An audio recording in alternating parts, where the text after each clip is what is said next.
سامعین ناظرین السلام علیکم، آداب۔ انفیکشن کنٹرول سوسائٹی کے صحت.نیٹ چینل سے آپ کا میزبان ڈاکٹر حسن نواب آپ سے مخاطب ہے۔ کینسر سے بچنے کے بارے میں معلومات آپ تک پہنچائی جا رہی ہیں تاکہ آپ بہتر زندگی بسر کر سکیں اور مسائل سے بچ سکیں۔ یہ بات سبھی جانتے ہیں کہ مستعد اور چاق چوبند رہنا دل اور پھیپھڑوں کی صحت کے لیے اچھی چیز ہے، لیکن اس سے کینسر کا خطرہ بھی گھٹ جاتا ہے۔ ریسرچ سے پتہ چلتا ہے کہ سرگرم زندگی بعض کینسر سے محفوظ رکھنے میں براہ راست کردار ادا کرتی ہے، جن میں آنتوں یعنی کہ انٹسٹائن، چھاتیوں یعنی کہ بریسٹ اور رحم کا یوٹرس کا کینسر شامل ہے۔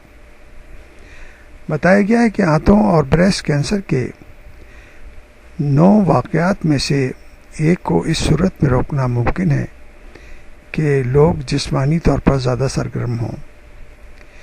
یہ بات ابھی اچھی طرح ماہرین نہیں سمجھ سکے کہ ورزش کس طرح کینسر کے خطرے کو کم کرتی ہے، لیکن جائزوں سے پتہ چلتا ہے کہ اگر جسمانی سرگرمیاں معمول کے مطابق جاری رہیں تو ہارمون صحت مند سطح پر برقرار رہتے ہیں، جبکہ ہارمونز کی سطح اگر بہت زیادہ بلند ہو جائے تو اس سے کینسر میں مبتلا ہونے کے امکان بڑھ جاتا ہے۔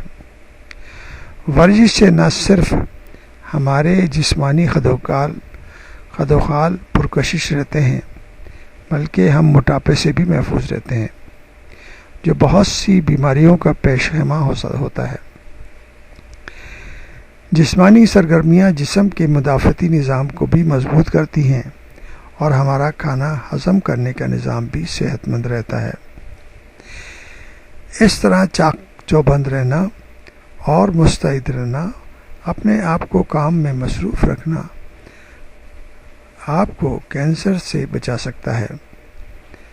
اس لیے روزانہ ایکسرسائز کی طرف توجہ دے کر ہم ان مسائل سے اور ان مشکلات سے بچ سکتے ہیں جو کہ ہماری زندگی میں پیش آ سکتے ہیں۔